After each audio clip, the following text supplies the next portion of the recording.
جی وعلیکم السلام یاری صاحب، کیسے ہیں آپ؟ اللہ تعالیٰ کا احسان ہے. Thank you sir. اللہ آپ کو جزائے خیر دے. حکم کریں.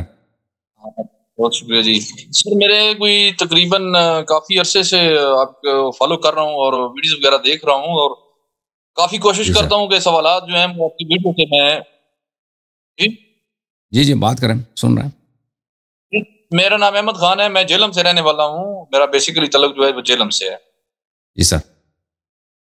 جی جی، تو میری کچھ تھوڑے سے سوالات ہیں. میں کافی عرصے سے جو ہے وہ آپ کو دیکھ رہا ہوں اور ویڈیوز دیکھتا ہوں. میں کوشش کرتا ہوں کہ سوالات جو ہیں وہ آپ کا ٹائم ضائع نہ ہو، تاکہ میری جگہ کوئی اور بندہ بھی اگر سوال کرنا چاہے تو وہ کر سکے. جی سر. تو میں کوشش کرتا ہوں آپ کو ویڈیوز وغیرہ دیکھ کے سوالوں کے جواب حاصل کروں، لیکن کچھ ایسے سوال ہیں جن کے جواب مجھے نہیں مل رہے تھے، تو میں نے جی اس لیے کافی ٹائم سے اوکے. ایک تو پہلا سوال یہ ہے صاحب کہ جو حضرت ام کلثوم سلام اللہ علیہ ہیں، وہ ان کی اگر شادی حضرت عمر سے نہیں ہوئی تھی شادی، تو کیا ان کی کہیں اور شادی ہوئی تھی؟ پھر کوئی روایت ہے کتب میں کسی میں کہ ان کی شادی کہیں اور ہوئی ہے؟ دیکھیں یہ جناب ام کلثوم کون ہے اور کیا امیر المؤمنین علیہ السلام کی دو بیٹیاں ہیں ایک ہی بیٹی ہے، اس میں کچھ اختلاف ہے. ٹھیک ہے نا. جی وہ جی حضرت زینب سلام ٹھیک ہے اللہ علیہ کیونکہ ان کا بھی کنیا ام کلثوم ہے. تو یہ ٹھیک مشکل یہ ہے کہ تاریخ میں ان دونوں کا ذکر ایک جگہ کبھی نہیں ملتا کہ ام کلثوم اور ٹھیک زینب ہے دونوں کا ذکر ایک جگہ ملے. حضرت زینب سلام اللہ علیہ کی شادی کا تو پتہ ہے کہ ان کی شادی کہاں ہوئی. ام کلثوم کا کہ شادی ان کی کہاں ہوئی ہے مجھے نہیں معلوم. اس کے متعلق مجھے اگر ان کی دوسری بیٹی ہے امیر المؤمنین علیہ السلام کی جن کا نام ام کلثوم ہے، ان کی شادی کہاں ہوئی ہے یہ ابھی میرے ذہن میں نہیں ہے. ابھی میں نے اس مسئلے پہ کچھ پڑھا نہیں ہے، میرے نظر سے کچھ نہیں گزرا ہے. جی ٹھیک ہے جی ٹھیک ہو گیا. اور دوسرا سر یہ ایک سوال ہے جو صحیح مسلم کی آپ نے روایت بیان کی تھی، ہمیں تو ملی نہیں ہے اس کے بعد، کہ جس میں ایک روایت ہے کہ حضرت عباس اور مولا علی علیہ السلام اکٹھے بیٹھے ہوئے تھے اور اوپر سے خلیفہ ثانی آ جاتے ہیں اور وہ ان کو کہتے ہیں کہ کیا علی، میں نے ایک بات سنی ہے کہ آپ خلیفہ اول جو تھے ان کو آپ کاذب سمجھتے تھے، آپ خائن سمجھتے تھے، جی اور کیا میرے بارے میں بھی آپ ایسے خیالات رکھتے ہیں؟ کیا یہ روایت درست ہے؟ کیا یہ صحیح بخاری، صحیح مسلم یا کسی بھی اہل سنت بخاری کتب میں میں ہے؟ بھی بخاری مسلم میں موجود ہے. جی ہاں یہ روایت موجود ہے مسلم میں، بالکل واضح الفاظ کے ساتھ موجود ہے اور دوسری کتابوں میں بھی موجود ہے. میں نے دکھایا، بار بار دکھایا. جی جی جی چلیں ٹھیک ہو گیا.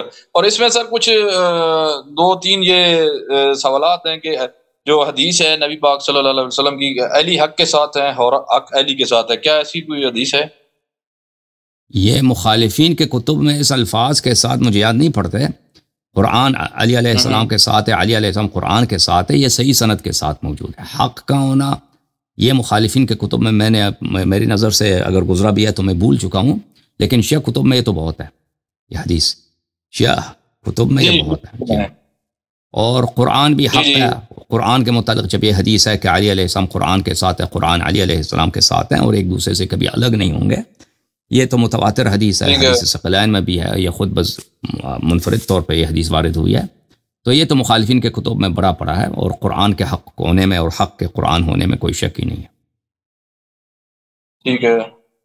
اور اس میں ایک دو تین اور سوال ہیں سر کہ جو نبی پاک صلی اللہ علیہ وسلم کی رحلت کے بعد جو باقی اہل بیت کا ٹائم مدینے میں گزرا یا اس جگہ پہ گزرا، تو کافی عرصہ گزرا، جس میں دو خلفاء کی حکومت گزری، مولا علی علیہ السلام کی اپنی حکومت گزری، اور اس کے بعد امیر شام کی حکومت گزری. تو تین خلفاء امیر شام کی حکومت جی جی تین خلفاء. امیر شام کے عرصہ چھوڑ کے جو پہلے 20-25 سال گزرے، اس میں کیا وہ کہیں نہیں ہمیں تاریخ میں ملتے کہ ان کا صحابہ کے ساتھ رہن سہن کیسا تھا، یا صحابہ جو تھے وہ ان کا اہل بیت کے ساتھ کیسا نظام تھا، وہ کوئی بھی بیان نہیں ہوئے وہ کبھی. تو امیر المؤمنین علیہ السلام سے بچتے تھے، ان سے تقیہ کرتے تھے. حکومت کے ساتھ ان کے تعلقات ایسے نہیں ہوتے تھے کہ دوستانہ بھی نہیں تھے اور ان کی مخالفت بھی نہیں کرتے تھے. ان کو پتہ تھا کہ اگر وہ مخالفت کرنا شروع کر دیں عملی طور پر تو یہ لڑائی جھگڑے تک بات پہنچ جائے گی اور یہاں پہ خون بہے گا اور اہل بیت علیہ السلام سب شہید ہو جائیں گے. تو امیر المؤمنین علیہ السلام کا طریقہ کار یہ تھا کہ یہ خلفاء کے ساتھ یہ وہ برے کام بھی کرتے تھے تو وہ زیادہ مداخلہ نہیں فرماتے تھے، کیونکہ ان کو پتہ تھا کہ اور خلفاء کو بھی یہی پتہ تھا کہ اگر وہ خلفاء اسی لیے امیر المؤمنین علیہ السلام کو برداشت کرتے تھے، ان کو شہید نہیں کرتے تھے، قتل نہیں کرتے تھے، کہ امیر المؤمنین علیہ السلام خاموش ہو گئے تھے اور وہ مداخلت نہیں کرتے تھے.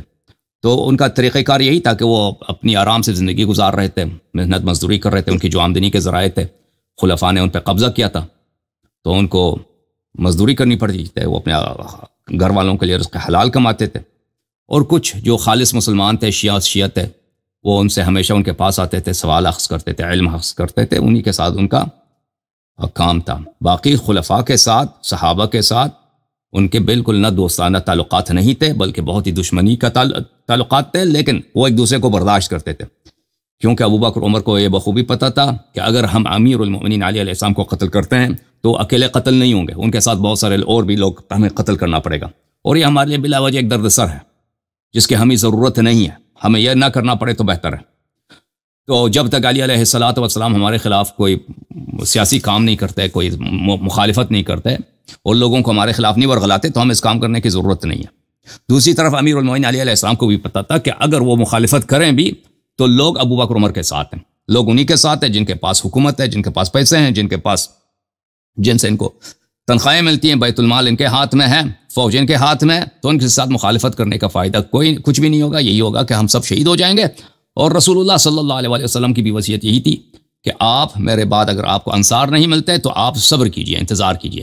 تو امیر المؤمنین علیہ السلام کو بھی حکم صبر کا تھا، وہ بھی صبر کر رہے تھے، خلفاء کو بھی یہی پتہ تھا کہ ان کو صبر کا حکم ہے، اور وہ ان کا بھی طریقہ کار تھا کہ جب تک یہ صبر کرتے ہیں اور ہمارے خلاف کوئی عملی قدم نہیں اٹھاتے تو ہمیں ان کو راستے سے مٹھانے کا کوئی فائدہ نہیں ہے، ان کا صفائی کرنے کا کوئی فائدہ نہیں۔ سن رہے نا؟ تو یہ کوئی دوستانہ تعلقات نہیں تھے، ان کے بہت دشمنی کے تعلقات تھے، دونوں طرف ایک دوسرے کو اچھی طرح جانتے تھے کہ آپس میں نہایت ہی اختلاف ہے، لیکن ان اختلافات کو سامنے نہیں آ جاتے تھے کہ عملی طور پر یہ ظاہر ہو جائے، واضح ہو جائے۔ جی ہاں۔ اچھا سر، ایک دوسرا جو سوال ہے کہ کیا یہ جو خلفائے راشدین ہیں، اول، ثانی اور سوم جو ہیں، یہ قریش سے ہیں؟ جی ہاں، سب قریش کے ہیں، یہ قریش کے ہیں۔ اچھا، تو دوسرا جو سوال ہے اس میں کہ ایک ناج البلاغہ کا صفحہ نمبر کوئی 48 ہے، جس میں امام علی علیہ السلام فرماتے ہیں کہ جن کے ساتھ، ابھی یہ سوال میں نے خود دیکھا نہیں، ایک دوست نے بھیجا ابھی، کہ جن کے ساتھ انصار کا لشکر زیادہ ہوگا اسی کا خلافت کا حق ہے، یہ کیا بات درست ہے؟ نہیں، ایسی کوئی بات، ایسا کوئی جملہ نہج البلاغہ میں نہیں کہ ایسا کہ جس کے ساتھ انصار زیادہ تعداد میں ہوں گے ان کا خلافت میں اسی کا حق ہے، ایسا کوئی نہ کوئی حدیث ہے، نہ کوئی اصل ہے اسلام میں، ایسی کوئی بات ہی نہیں ہے۔ جس کے ساتھ انصار زیادہ ہیں ان کو خلیفہ بننا چاہیے۔ اچھا سر، آخری سوال یہ ہے کہ 12 امام جو ہیں ہمارے، ہم ان کو معصوم کیسے ثابت کر سکتے ہیں حدیث سے؟ جو رسول صلی اللہ علیہ وسلم کا جانشین ہوگا وہ معصوم ہی ہوگا، کیونکہ رسول معصوم ہے تو ان کا جانشین کو بھی معصوم ہونا چاہیے، ٹھیک ہے نا؟ اگر کوئی شخص دنیا سے جاتا ہے، کوئی انگلش پروفیسر ہے، تو اس کے جو ریپلیسمنٹ آئے گا اس کو انگلش آنی چاہیے، اس کو بھی انگلش کا پروفیسر ہونا چاہیے، ٹھیک ہے نا؟ رسول صلی اللہ علیہ وسلم دنیا سے جا رہے ہیں، وہ ایک ایسا لیڈر ہے کہ معصوم ہے، ان کی جگہ پر جو آئے گا، ان کی جگہ پہ جو بیٹھے گا، جو ان کے فرائض کو انجام دے گا، ان کو اسی کے کوالیفیکیشنز کی ضرورت ہے، ان کو معصوم ہونا چاہیے۔ سمجھ گئے نا؟ اگر معصوم نہیں ہے تو وہ کوالیفائڈ نہیں ہے کہ رسول صلی اللہ علیہ وسلم کے مسند پہ بیٹھیں، جیسے کہ ایک موچی کو حق نہیں ہے کہ وہ ایک ڈاکٹر کے مسند پہ بیٹھیں، ایک گناہگار کو حق نہیں ہے کہ رسول صلی اللہ علیہ وآلہ وسلم کے مسند پر بیٹھے۔ سمجھ گئے نا؟ جی، بات آگے سمجھ سر۔ باقی سب کچھ کلیئر ہے سر، باقی بہت شکریہ آپ کا کہ آپ نے ٹائم دیا، اور آپ جی تھینک یو سر، اللہ آپ کو جزائے خیر۔ باقی یاری صاحب کو ہم خراج تحسین پیش کرنا چاہتے ہیں۔ بہت شکریہ جناب، thank you very much, thank you sir, thank you میرے بھائی۔